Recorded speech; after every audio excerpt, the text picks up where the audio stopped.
What we're doing in this session is you're actually going to hear what happened, in a sense, what the conclusions were of each day in this Festival of Ideas. We had a launch several weeks ago in the Convention Centre, where we actually road tested the methodology of putting propositions and then voting. We had an opening night, and we've had days on environment, food, families, brain and mind, and today democracy. So we're going to hear about that, and then we're going to discuss just how reasonable some of those propositions are, do a bit of a reality check on them before we finish. And it gives me great pleasure to invite to the stage the director of the 2013 University of Melbourne Festival of Ideas, Fiona Stanley, to talk particularly about the launch and the opening night. Thank you very much, Norman. And thank you for not leaving. We need you to participate in this. I'd also like to acknowledge again that we're on the land of the Wurundjeri people of the Kulin Nation. So we actually had a pre-launch of the festival on the 2nd of September, where we looked at evidence and ideology, the role of science in public, because a lot of what's been driving our anguish about this whole festival was how we actually get the best evidence that we can into policy. And so we decided to tackle the democratisation of science and how opening data to the commons has both benefits and pitfalls. And for some, conclusive scientific evidence, as we heard today, presents an impediment to inferred truth. Meanwhile, open access to research data to a broader community of researchers offers indisputable benefits to scientific rigour and alleviates funding pressures for important work outside the commercial domain. So let's get the science to make a difference.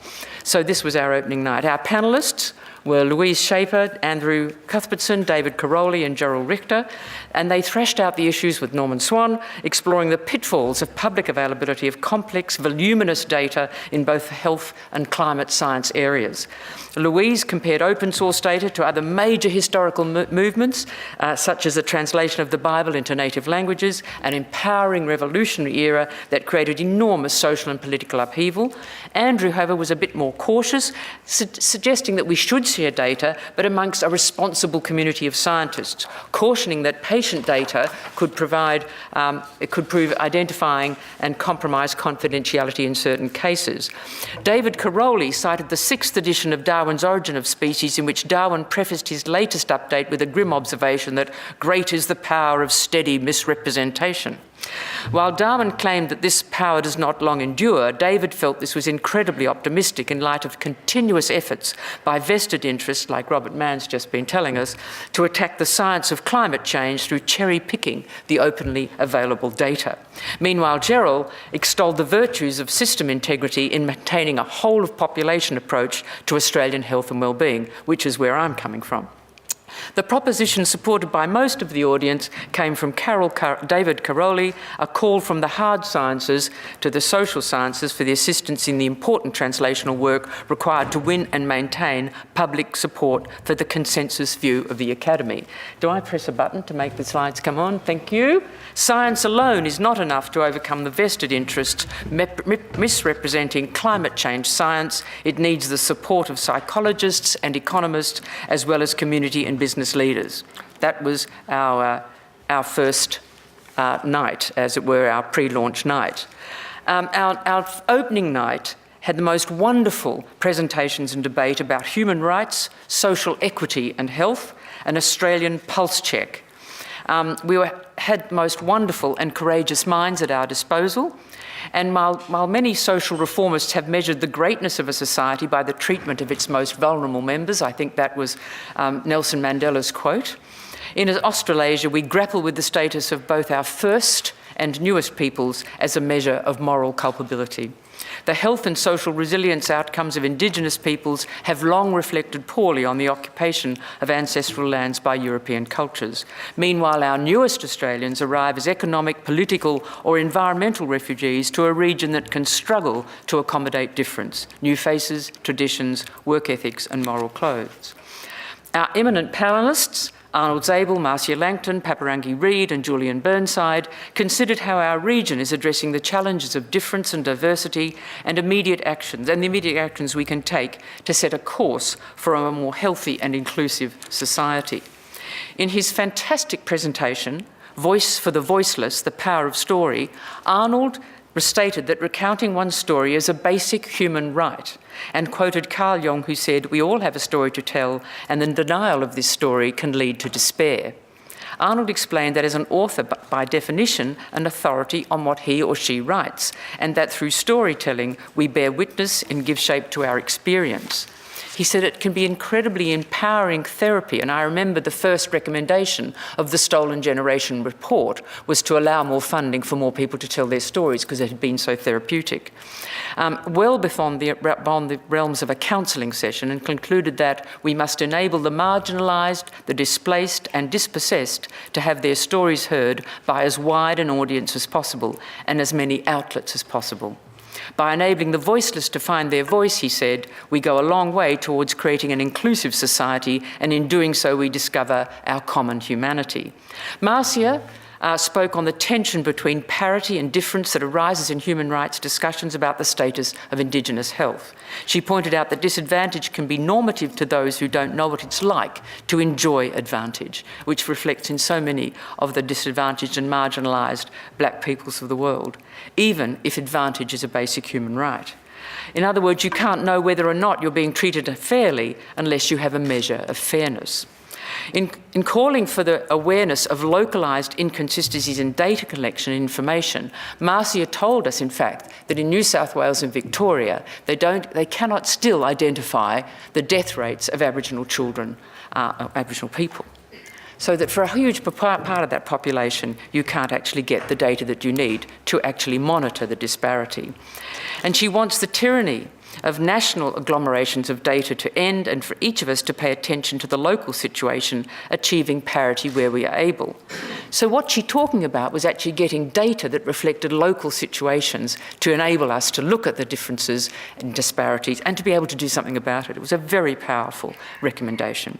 Continuing that discussion on the importance of being counted, a gap-weary Paparangi Reid demanded the right to be counted properly. And this is the issue about the self-identification and the identification of identity and ethnicity in both New Zealand and Australian data sets. And we needed to understand the problems of ancestry and how that's going to be handled in terms of identifying Indigenous status. Her French sister was a case in point. Paparangi also reminded us that the numbers are us and represent real people and real lives. Our families, our premature deaths, she said, they are the markers of the good, the bad, the mediocre health and social policies. They are part of our ethical responsibility to monitor the government, to monitor our agencies, our work and our outcomes. So these two Indigenous speakers gave us such a strong recommendation about being counted and counted properly. Not being counted, she warned, represents the final act of colonisation. It's a very powerful night. The presentations concluded with Julian Burnside's discussion on the lost citizens. He noted that promising to be cruel to boat people is the new norm. And reminded us that for decades, Aboriginal families were subjected not only to the cruelty of dispossession, and he gave an amazingly harrowing story of that, from their land, but the cruelty of dispossession from their family as well. Little wonder that they grew up feeling like exiles in their own country, he stated. Julia's simplest solution to these challenges was the need for a true leader. That was his recommendation. We need a true leader, which is in fact resonating throughout the whole of this festival. Putting it in economic terms for the politicians, Julian suggested that instead of wasting $4 billion a year locking up refugees in remote places or countries overseas, we should instead allow them into the community while their refugee status is being determined, and require for the time being that they live in remote or regional areas to support those economies. Even if every single one of them remained on welfare, it would cost us $500 million, not $4 billion. And he had a whole lot of great things, like the things that everyone had been mentioning before, that we could spend the $3.5 billion on. The proposition, supported by most of the audience, came from Julian Burnside, a suggestion that for some reason our political leaders seem unable or unwilling to comprehend. And that is, we should start treating boat people decently, we could save billions of dollars and our national reputation. Thank you.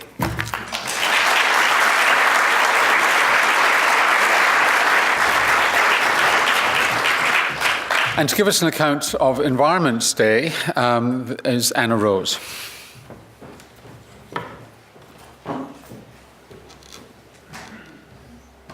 So the background to our discussion on the environment were that the consequences of climate change are already being felt. We are already experiencing more extreme weather events, extinction of species, and transformation in ecosystems that are not meant to be transforming. With the world's population expected to reach 10 billion by 2050, scientists are telling us that the worst aspects of climate change are yet to come. So over the course of Environment's Day, we had 3 major sessions where we had panellists considering the environmental implications of climate change and population growth and a lot of other sustainability challenges, as well as what are the major intervention strategies that we needed to have in place if we're going to avert this crisis. So the first session was about imagining 2033, and it went so well that that's why we've been today trying to encourage our panellists to assume that we've succeeded and then ask, well, how did it happen? We had this session where we all pretended we were in the future with Simon McKeon, Miriam Lyons, Chris Ryan and myself, where we imagined a post-carbon future and what the journey and what those steps were that took us there. In this future, post-Murdoch News Corp publications are reporting actual news. Including front-page coverage of annual reports from the Intergovernmental Panel on Climate Change. The Battle of Galilee in Queensland had prompted unprecedented harnessing of people power, which had led to the successful demand for investment of superannuation and pension funds away from fossil fuels and into low-carbon assets. In this future, this divestiture away from heavy carbon assets created a shadow carbon price in the pension and superannuation industry, which led to the Wall Street carbon crash. While Tony Abbott in our future had only survived 1 term, the success of the Cathy McGowan for Indi model had led to a greater number of regional and rural independents who'd formed a powerful alliance, and new parties, including the electric motorist enthusiasts and the more fast trains party. In our future, solar and tidal power and wind are more cost-effective than fossil fuels. And following the water wars and the catastrophe of Cyclone Carly in 2023, India, China and the US had finally signed an emissions reduction treaty that would stabilise and reduce emissions. The most popular proposition, oh look, it happens to be mine, which was that we have to remove the economic and social licence of the fossil fuel industry. So that was the first session. The second was focused on the livable city. We had some incredible speakers. We had the New York Commissioner of Design and Construction, David Burney. He set the tone. He dismissed the validity of the Mercer Index of livable cities, noting that Sydney has recently outranked Melbourne, meaning the index is clearly unreliable. Other themes that ran throughout this session included designing a healthy city that promoted greater mobility, cycling, increased use of public transport, using the stairs, how innovative, and an innovative walking school bus. The panellists looked at how small localised changes can make a significant difference to communities and how a simple footpath can be more effective than an entire new building. At the heart of the discussion was a call for smarter thinking, better problem solving and clearer solutions, and at the local level it was shown that better utilisation of Melbourne's current buildings and infrastructure can meet the needs of a future population of 5 million people without adding to urban congestion or suburban sprawl. The audience poll revealed that it was Rob Adams' proposition that won this one. Rob proposed that to retain their high livability ranking, Australian capital cities must adopt a process of transformation from traditional new build infrastructure projects towards using our existing infrastructure more effectively. And then the final session of this day was focused on country, place and wellbeing, and specifically ideas of built environments and how they impact on cultural identity. So Marsha Langton explained the folly of assumption and the complexity of incorporating Aboriginal cultural values into housing design, given that sorcerers can remove valuable housing stock with an irreversible curse. Kon Karapanagiotidis told of the horrors faced by refugees fleeing persecution, torture and death, only to arrive in a detention camp designed to destroy their last vestiges of humanity in order for Australia to set an example for others. Kon asked why this country, built from Indigenous people and immigration, is afraid to welcome some of the most resilient and resourceful people on the planet and to capitalise on their potential to further enrich Australia's standing as an exemplar of multiculturalism. And Paparangi Reid, a Maori woman of the land, not just on the land, asked us to consider our place as a central part of our identity and to instill in our children, she's given up on adults, to instill in our children a visceral sense of belonging and a deep respect for the mountains, rivers, lands and air that are in fact superior to us. So the audience poll revealed that Kon's call for compassion was the most supported proposition. Kon proposed that we must turn our backs on racism and fear and work together with refugees to rebuild community self and opportunity via the power of compassion, innovation and entrepreneurship. There were also a number of side events throughout the day, including one that was students from this university presenting their own visions for how we have achieved a sustainable future and averted climate change chaos. And it was really inspiring to hear some of their ideas. They were incredibly creative. Thanks, Anna.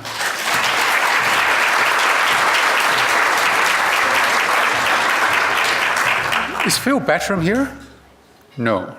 I just want to comment that, Anna talking about the students meeting, and there have been parallel processes happening in this Festival of Ideas, which have been extremely important. One of which has been a young person's challenge, based at Emory University, an extraordinary challenge where young people have risen to a problem which they only find out about at the last minute, and they have to come to a solution, which then will make them eligible for an international competition. And our young people rose admirably to that challenge. It was related to a hypothetical problem of obesity in Mexico, which is not so hypothetical, and I just want to acknowledge that those things were happening, and I want to also acknowledge, before we go on, Phil Battram's incredible contribution to the planning for this Festival of Ideas, particularly engaging young people in its process, which has been to some extent invisible to this room, but it's been happening out there. And to talk about the Food and Nutrition Day, the producer of that day from the University of Melbourne, Mohan Singh.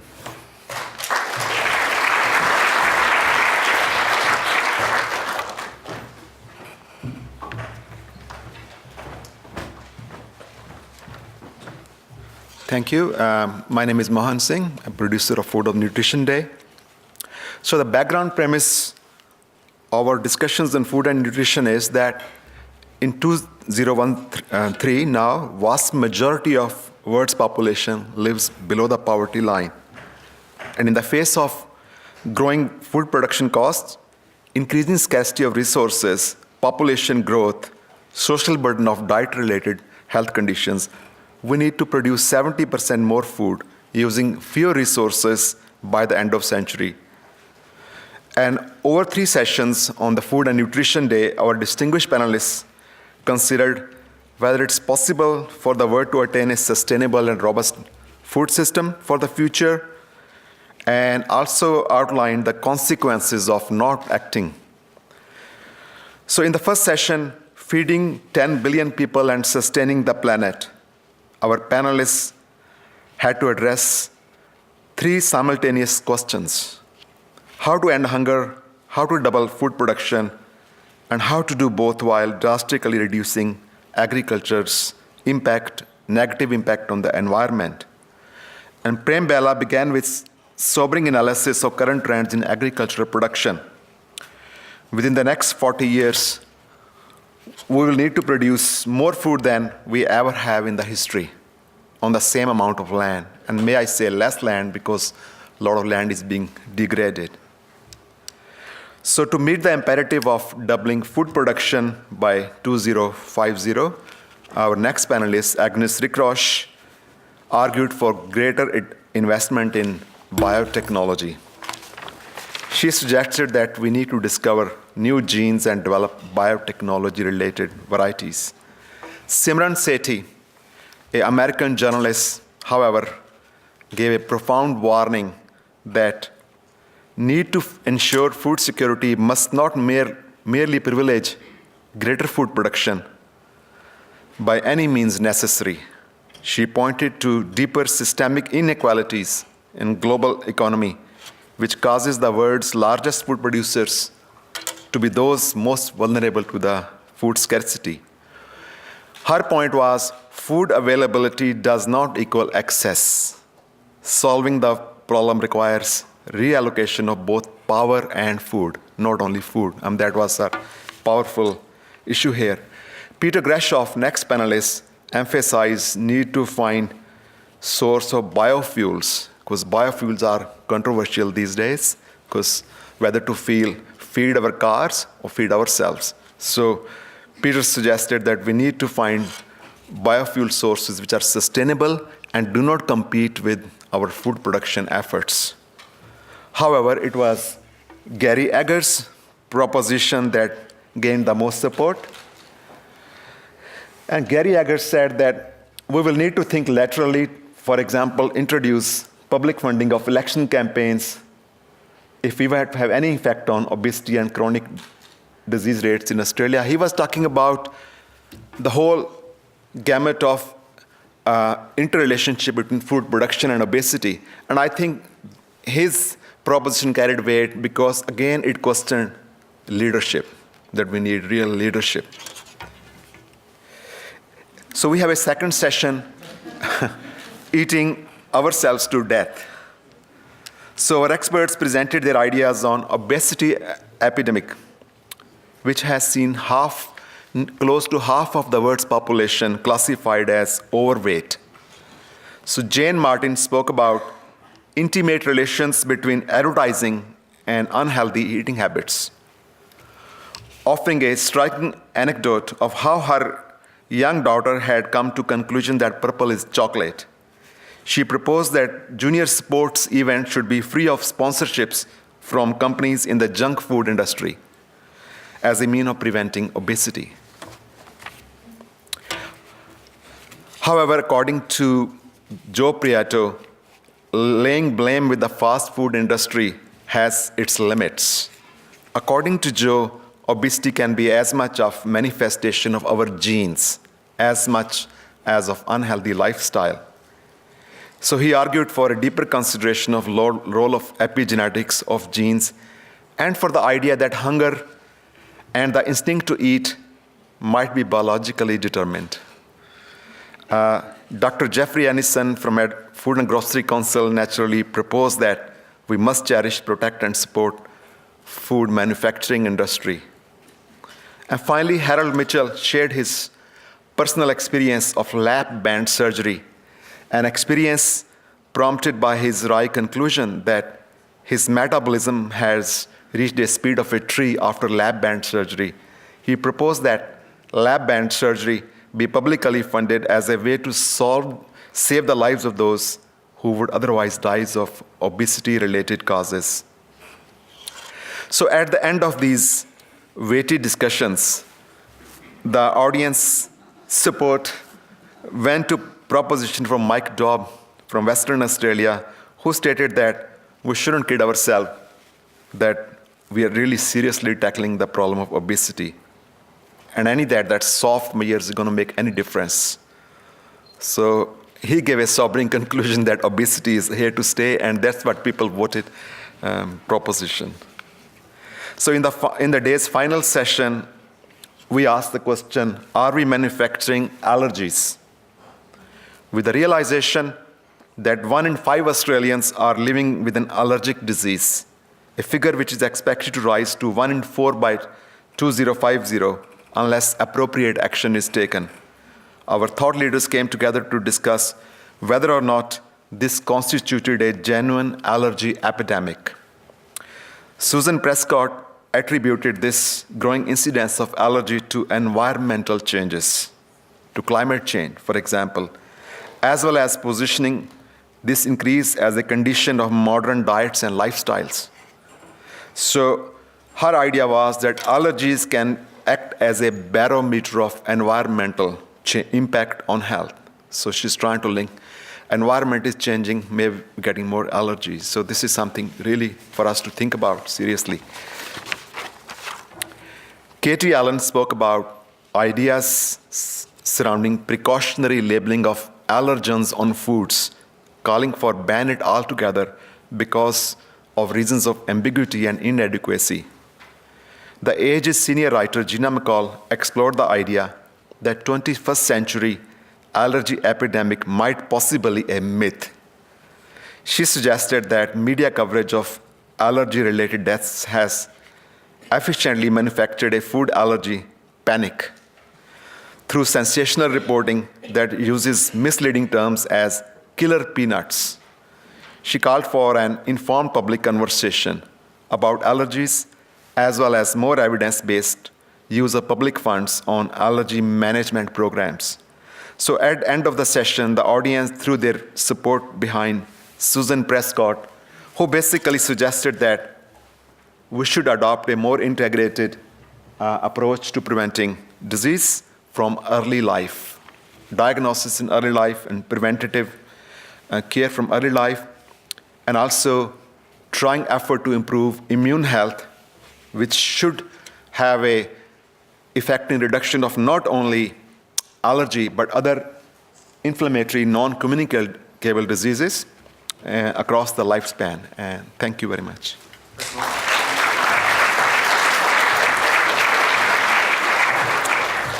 And we had a day on families, and to report on that is Lea Waters.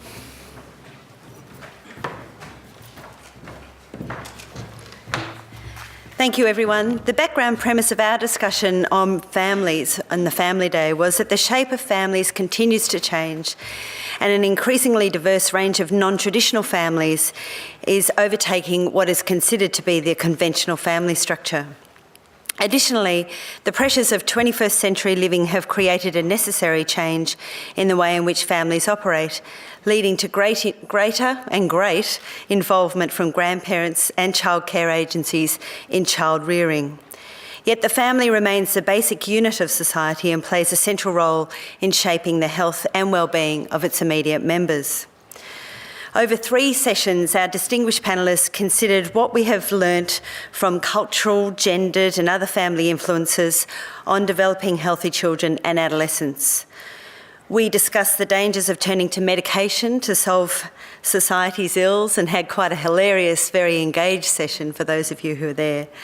And the imperative to include children and youth as contributors to increase wellbeing for all age groups and solutions to problems going forward.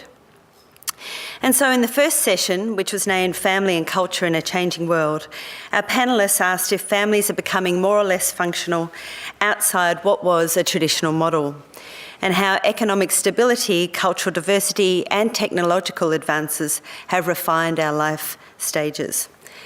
Kathy Lett was hilarious. She kicked off discussions with an insightful and humorous contrast to being perfect and being a parent. She pointed out that while women are encouraged to have it all, they've ended up doing it all. And she rallied against the imbalance in gender roles in both parenting and at work. Kathy concluded that mums must stop trying to be perfect, and it's simply not possible while dads refuse to help. Janet McCalman was a stark contrast and got us very quickly into a much more serious mode, beginning by pointing out that the traditional role of the welfare state is to enable those without families to survive. However, rather than reliance on welfare, Janet suggested we take a lesson from the Elizabethan parish model, which encouraged a focus on community care and civic families. She also suggested, really rather bravely, that we may need to consider a work for the pension program if we are to manage the challenges of our ageing population and the potential demands on the welfare dollars. The audience also heard stories of migrant, refugee experience and asylum seeker families from Hutch Hussein from the Brotherhood of St Lawrence, and the possible unintended and somewhat intended impact of policies on their family situations. So the recommendation or the proposition that came out of this session was, as families and households shrink and the need of the ageing overwhelm the resources of the young, we need to harness the capacities and experience of those who are fit and retired to build civic families, social connections and resilient local communities. The next session, called Medicalising Normalities, was one where our experts examined what constitutes a real disease and what are the dangers of diagnostic inflation. John Giuradini argued that parental fear of children's pain contributes to the medicalisation of children's stress. What we need to do as parents is to manage our own anxieties, he said, and give children the gift of being able to make sense of uncomfortable feelings like sadness, fear and shame, rather than trying to give them the gift of happiness, which is shallow and evaporates in the face of adversity. Health journalist Ray Moynihan satirised the issue by explaining motivational deficiency disorder. Mild symptoms include experiencing difficulties getting up on Mondays, while extreme symptoms include not being bothered enough to breathe, a potential fatal outcome. Ray removed tongue from cheek to state, there's a serious element here. This discussion is not about delegitimising genuine illness. On the contrary, the resources that are wasted on mild problems take away resources from treating and preventing genuine illness. This is a crisis for medicine. Health communications expert Martin Palin balanced the argument, reflecting on the benefits of early detection of disease that stem from increased disease awareness. He wanted to take the moral question out of the debate and look at it from a clinical perspective. So Natasha Mitchell then took the audience and divided us into 6 groups and asked us all to create a new and marketable disease. And I think we probably came up with 20. The audience agreed that chronic procrastination disorder was the most marketable and prompted sufferers to act now. However, it was agreed that the launch should be put off till next week, or maybe the week after. At the end of the discussions, the audience support went to the proposition from John Giuradini, who stated that we must place more importance on being good at feelings than feeling good. So in our final session, which was all about children and young people contributing hope and building resilience, our panellists asked how children's rights and opportunities for meaningful participation can be increased today in Australia. Nairi Brown proposed that we must rationalise child protection legislation, promoting national laws to be enacted through state and territory systems. Larry Gosden prompted governments to increase international assistance to ensure that every child in the region has the human right to a fair opportunity for a healthy lifespan, and gave many examples, but one in particular where the focus in many countries is to look at how we can get children beyond the age of 5 years. Lisa Gibbs talked impassionately about the work that's been done in the bushfire recovery areas and gave some fantastic illustrations about how children involved in solutions at a community level have really improved the bonding and connections of all members of the community to their local community. We were really fortunate to have the Young Australian of the Year, Akram Azimi, and Guillaume Nakaboy, who argued really impassionately for the influence that contributing from a contributions perspective has on building hope and resilience. And so it was Dorothy Scott's proposition that the audience voted for support. And Dorothy suggested that we need a national initiative to promote the resilience and wellbeing of children by offering them experiences of being contributors in their own communities. Thank you. Thanks, Liz.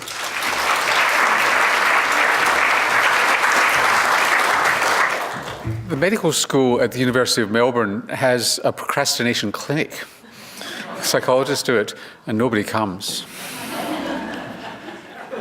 The producers of the Brain and Mind Day were Fred Mendelsohn and Trevor Kilpatrick, and Trevor Kilpatrick's going to present the findings from the day.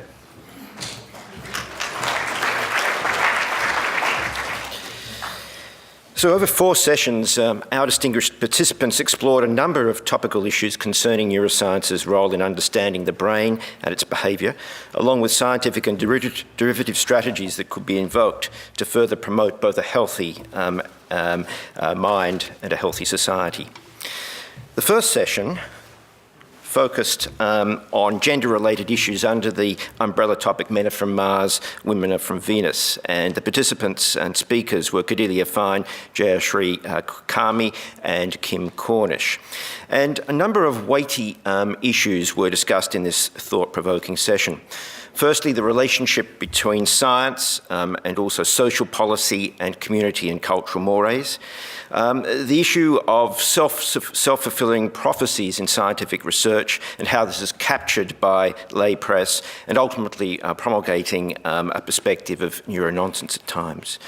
The view was put forward that there are dangers of equating minor quantitative differences in group data with predictions about individual differences.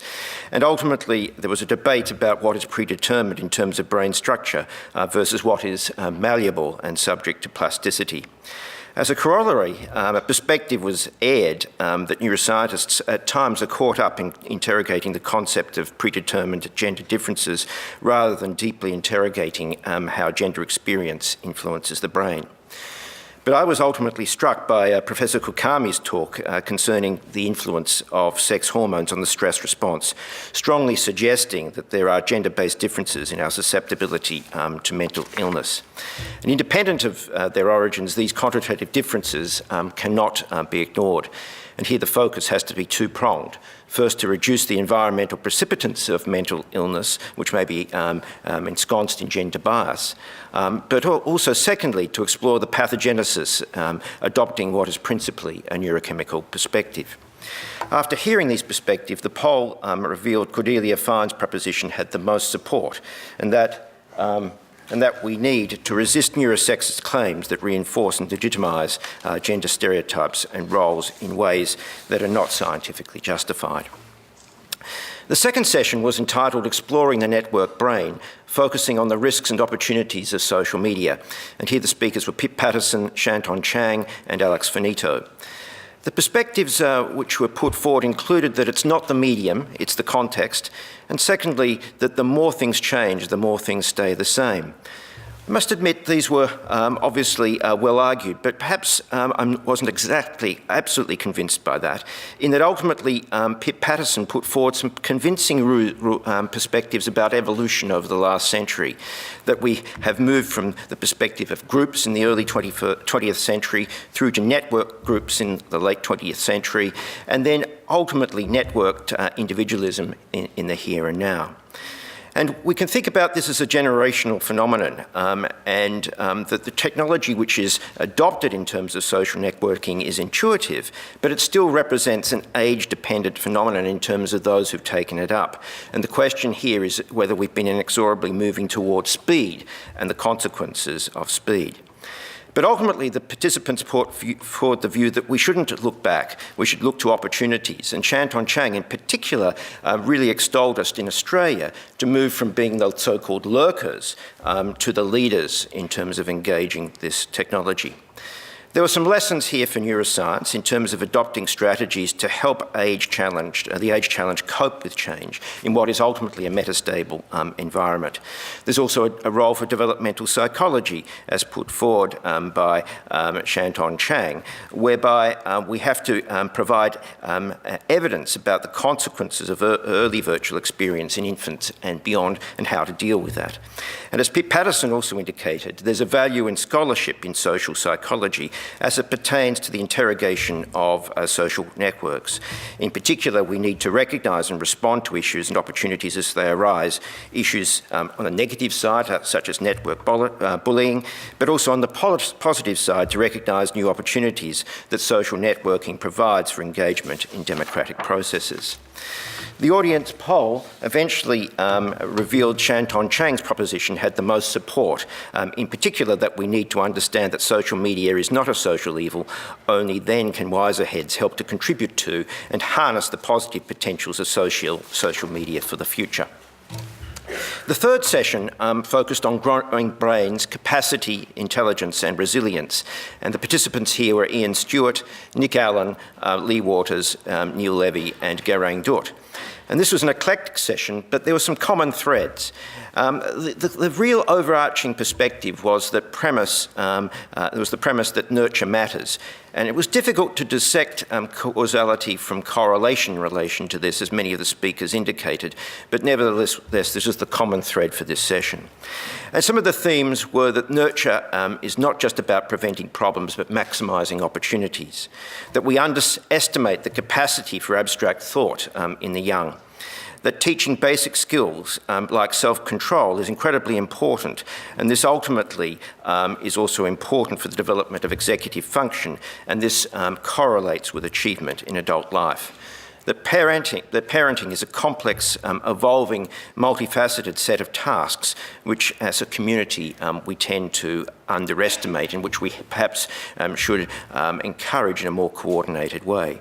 And finally, from Garang Dut, who provided us with a perspective of his very inspirational life story, a journey from a refugee camp in Kenya to a medical student here at the University of Melbourne, and that ultimately, paradoxically, nurturing and a sense of community do not always correlate directly with material wealth. The audience poll revealed Lea Waters' proposition had the most support, specifically that all Australian schools need a wellbeing curriculum that boosts positive mental health in students. The final session was devoted to healing through art and the power of music, which was provided by Sarah Wilson and colleagues and by Robyn Sloggett and Sade Carrington Buddbarria, an Aboriginal artist from the Gija country. It was a fun session, and it was it provided firstly a potent demonstration of the positive psychology of music. This was followed by Sarah trying to convince us that each of us should be singing each day to enhance our mental well-being and social cohesion. I'm not sure it would be such a community service for me personally to take on that particular initiative. I hope I could. Anyway, Robyn Sloggett then finished the session by, along with Sade, by talking of promoting the concept of rebuilding through art and cultural conservation, should I say, and how this could be of mutual benefit for both us here in Melbourne and in Indigenous communities.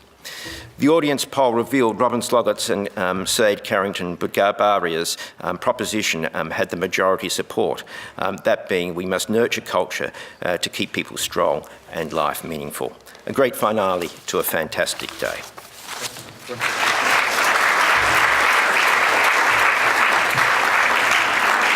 The producers of Democracy Day, which was today, you've probably already forgotten what we came up with, were Helen Sullivan and Nicholas Rees. Please welcome Nicholas.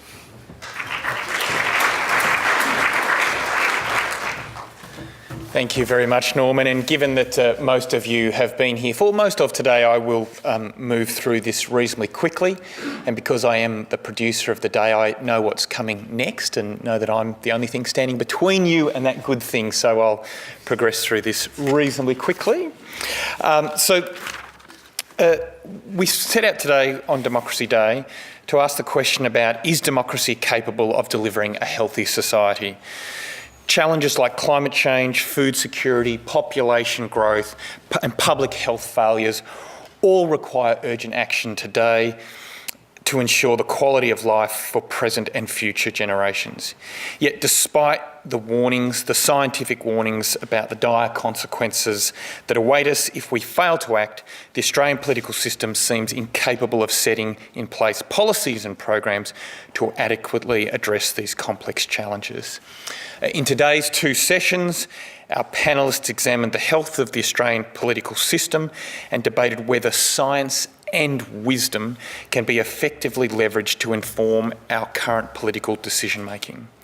And secondly, they asked, is the system working to deliver the best outcomes on issues such as inequality, citizen engagement, corporate power, and media influence on the decision-making in our democracy? One thing that came through consistently through the three sessions is that democracy is a very messy system. Democracy is a highly imperfect system, but also that democracy is probably the best system. In our first session on Is Democracy Working, we heard from Mark Scott, the director of the ABC. He told us about the exciting potential of new media. He told us that we are probably at this point at the very beginning of the digital age, and he put to us the proposition that we should use all that is new to bring back something that is old, namely the town square. Secondly, we heard from Tim Stout-Pomersan, who put to us the rather challenging proposition, and bold I should say, that we must argue with emotion as well as with evidence. He also put forward the rather challenging idea to some of us that ideology is not of itself a bad thing, and that morality counts. Then we heard from Professor Lawrence Gostin. He put to us the proposition that only democracy plus equality can equal justice, and he put forward the proposal that the government should act to create the fundamental conditions for health in Australia's Indigenous community, which includes at the very least access to nutritious food, safe water, sanitation and good quality education and housing. Then we heard from Miss Jane Smith from the Democracy Museum in Ballarat. She took us through the most remarkable and worrying statistic that there are 1.2 million people who are not registered to vote in Australia, despite us supposedly having compulsory voting, and that about half of those unregistered voters are under 30. She reminded us that at the Eureka Stockade, many people see it as the birth of democracy in this country, that the participants in that stockade were mostly aged between 16 and 27. And then she said her proposal that she put to the festival was that we should use the inaugural movement leader and his or her networks to canvass key issues and solutions to increase participation in Australian democracy for under 30s, and the movement leader is a person who was of the millennial generation. And then finally we heard from Professor Helen Sullivan, who argued quite strongly and comprehensively that many of our institutions, many of our democratic institutions are quite exhausted, and that we need innovation to help breathe life back into our democratic system. And she argued that we must innovate to build a democratic system that works for all citizens. All of them were good propositions, but of course only one of them could be the winner, and that winning proposal was the one of Tim Stout-Pomersan, that we must argue with emotion as well as with evidence. The second session was on democracy, the solutions. Again, we had four excellent speakers. The first of those was Dr. Nicholas Gruen, who told us the rather remarkable story about the early days of Barack Obama's presidency. He was the first president ever to be elected on a wave of social media. And so one of the first initiatives was to use social media to decide what were the most important issues that the new administration should deal with.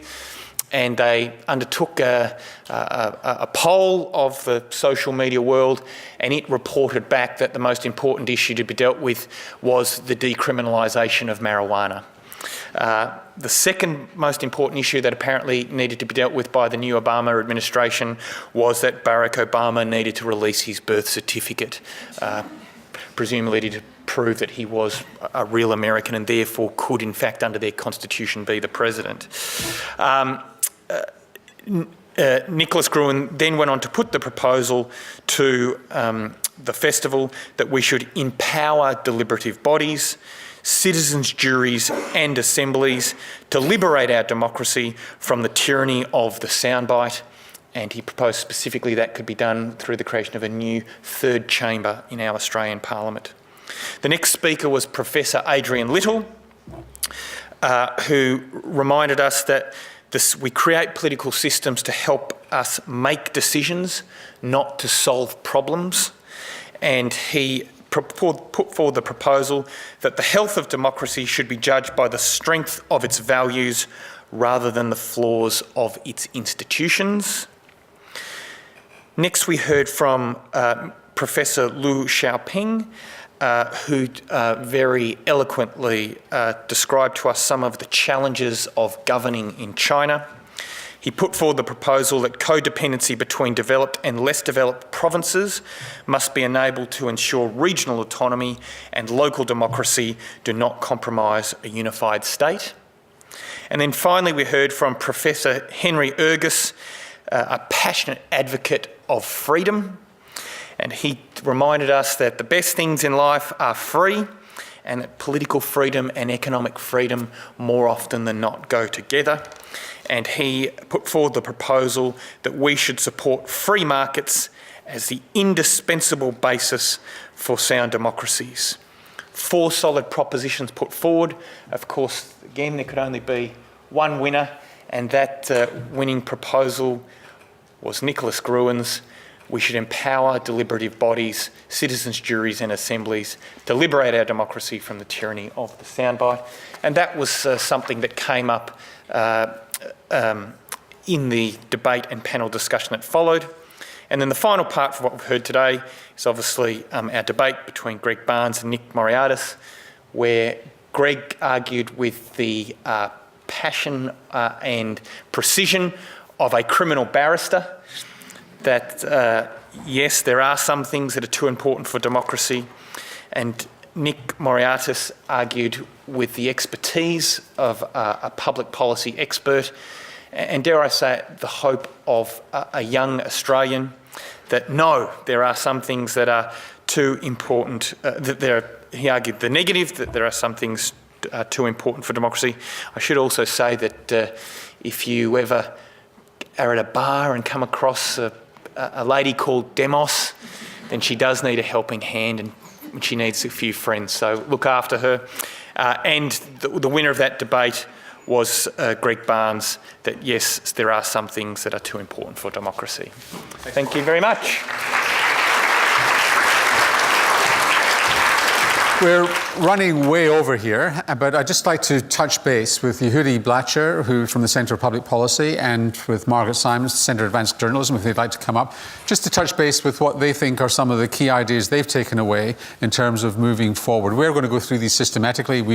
You get home 3 weeks tonight if we did that, but to actually just touch base with what they think are some of the key messages that they'll take away and that might be taken forward to more advocacy moving forward. Yehudi? Well, thanks very much. I had the pleasure of sitting in today's session only and was quite overwhelmed by the variety of issues that came up. So for those of you who've been through the whole of the conference, your heads must be spinning. I'll just quickly make a couple of comments about the issues that certainly resonated with me, both from today but also from the ones that came up on the board. The conversation around some of the solutions around the so-called malaise of our democratic institutions, I thought was a very productive conversation. I guess I start from the point that I'm not sure that our democratic systems are in a malaise. The present always looks much worse than perhaps the sort of mythological past. But I would remind people that much of our democratic institutions were the results of hundreds of years of often very bloody interactions between various interests across society, and the fact that what we have today may not be perfect is in a sense a hell of a lot better than what it could be. I was though taken by Nick Gruen's proposal for much more heavily reliance on deliberative processes. I'm not sure a third House of Parliament is likely to happen, largely because it would have to be actually established by the current 2 Houses of Parliament, and I doubt any of them have any interest in doing it. But a thought to leave with you that the sort of concept in it, giving it some institutional form through perhaps a crowdsourcing approach, which could actually demonstrate whether in fact there is an appetite more broadly than just a relatively limited audience here, and probably an audience here that has very similar values. Perhaps a crowdsourcing approach to try and generate some degree of enthusiasm for deliberative processes. I should also say that these processes work well and probably should be started at dealing with the small issues rather than the big issues. Often started at the local level, and in parts where that's worked at local and provincial level, we've actually seen some very important initiatives that have come through deliberative processes. So certainly on the democratic, on the issues of democracy, that's one area where I think deliberative processes would resonate very well. There was discussion about some of the problems with the Senate, and I agree with the concept that there ought to be a minimum level, probably 2 to 5% before preferences are distributed. There was also a strong theme about the number of people who don't register, and someone made a comment about making voting optional before it's made compulsory for people around 16. And I was really taken by that idea. I think the more we can actually link civic education to the practice of democracy, the better. So I'm happy to keep going, but I might pass over to Margaret and then come back to a couple of other issues. Between us in the final session. Yes, okay. Well, I think one of the things that strikes me is how, even though each day had separate themes, the main propositions are actually incredibly closely interlinked, many of them in any case. I think that's right. That it's very hard to move on one without moving on another. And one thing which I've been particularly conscious of, there's been a bit of, I think, fairly patronising commentary recently about, I've forgotten her name, but the candidate in Western Sydney who was talking about asylum seeker issues in terms of congestion on the freeway. But I think that is actually how people who are living pressured lives, facing long commutes, feeling financially under pressure and aware of how badly designed the city is just in terms of their ability to live good lives, I think that is actually the visceral level at which the asylum seeker issue hits home. And I've thought for quite a while, and I think there's some evidence to support this, that a political party that was actually able to address issues of city planning, of the good life in the city, and those sorts of issues could quite possibly afford, if they could sell that message effectively, could quite possibly afford a more humane policy on issues such as asylum seekers. Now, if we accept that proposition, and it may be contentious, we straight away see that it's linked to things like food and nutrition, things like urban spaces and narratives to young people, food and nutrition, democracy, of course, and leadership, because it's necessary for people to be able to tell narratives which make sense to people's own lived experience.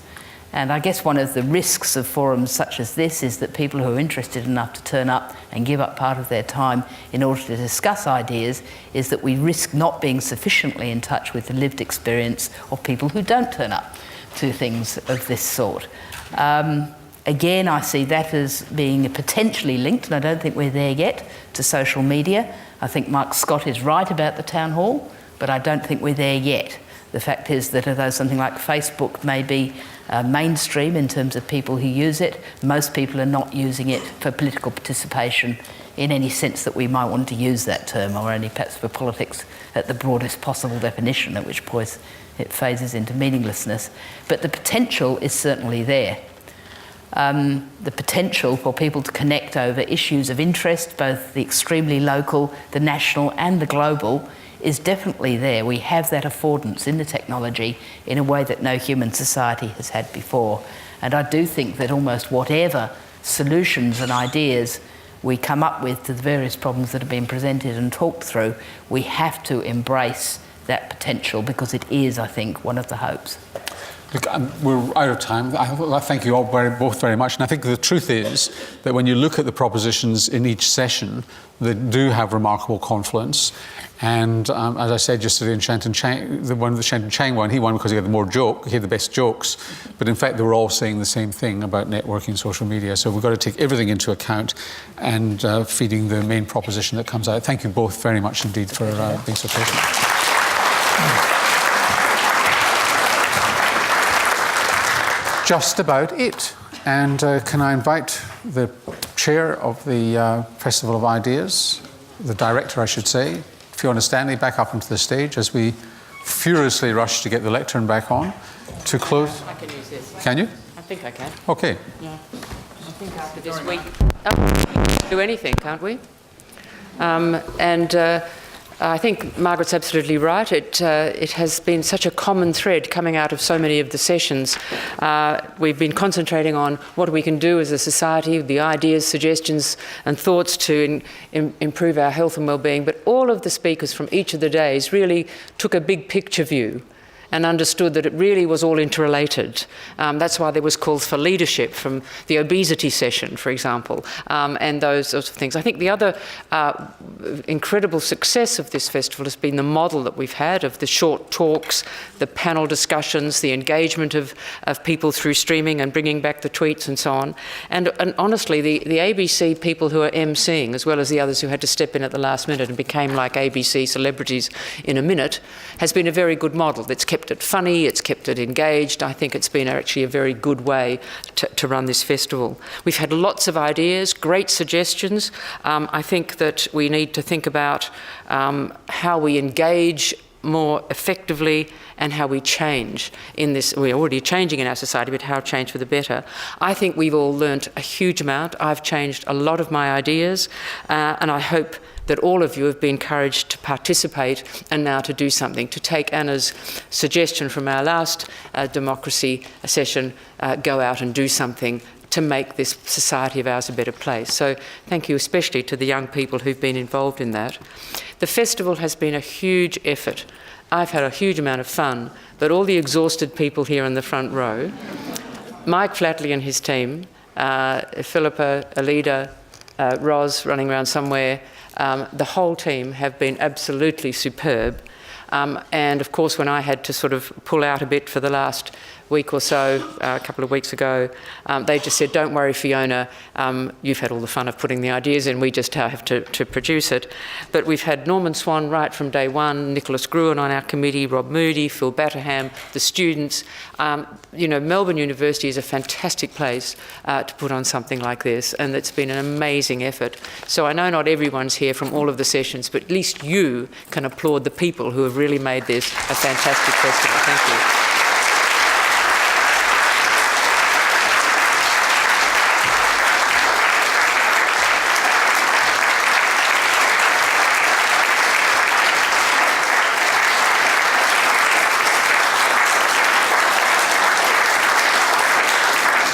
And just finally, you've all been contributing to the Bunjil's Nest.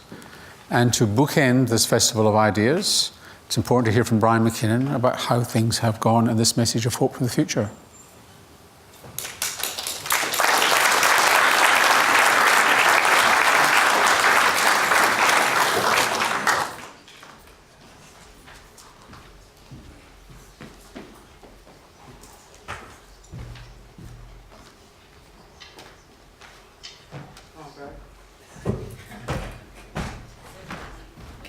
I just start by saying when Brian McKinnon and the NGV contacted us after an article that was in The Age about the festival, and the idea of the Bunjil Nest came as a proposal, I was literally goosebumping over the moon. And Brian, how's it gone? The first one we built took about 600 sticks from students from all over Victoria, because Bunjil is the creator of the Kulin Nations here in Victoria. And this one, Darryl Fleay, who has studied eagles all of his life and photographed eagles all of his life, drove all the way down from Bendigo just to have a look at what we were actually doing. And he verified that our nest was that of a first-year nest, and he authenticated it as being an eagle's nest. So I was very pleased with that because, I've been around eagles most of my life as well, but he, gets up close with them.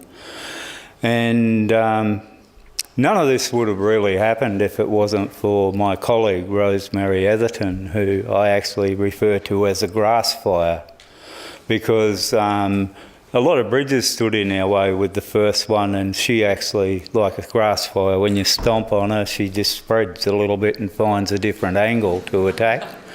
So, well, she could be, I suppose, a bit like a terrier, just comes in and terrorises higher ups. And so she got it all started through her doggedness. And then I built the nest, the first one, with a couple of students as well. So people participated. And these ones with the thoughts and everything that are actually generated through this event, I hope, and this is a little bit selfish, I suppose, I hope that all the thoughts and wishes and hopes from this nest, as it disintegrates, manifest themselves at the Burrup Peninsula and generate enough power to actually turn around what's actually happening there. Because I don't believe anywhere else in the world could you destroy the oldest art gallery in the world. So, and being an artist and a West Australian, I think that's a bit selfish, but that's what I want, for those thoughts from all of you people to actually manifest there and generate enough power to rectify what's happening there. And on democracy, I thought I'm actually been struggling with a painting for the last 7 months on democracy, and all my research leads me to believe that democracy is the new word for anarchy. So the painting's very difficult to struggle with and try to bring into fruition, but some of this would actually help me a great deal from what I've seen to deal with those problems. So I've gained a lot out of this, and it's something that hopefully this team has worked really hard on as well, getting their staff to gather the sticks for people to ride on, and supplying us with a venue to actually share it with other people. Thank you.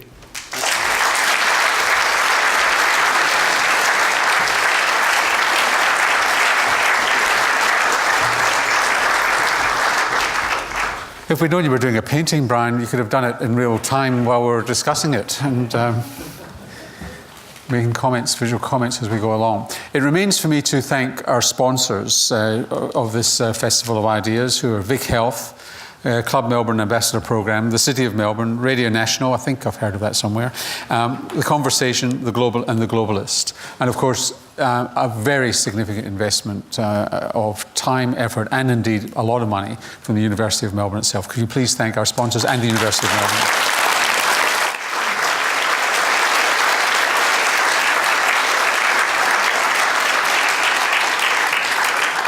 Go home.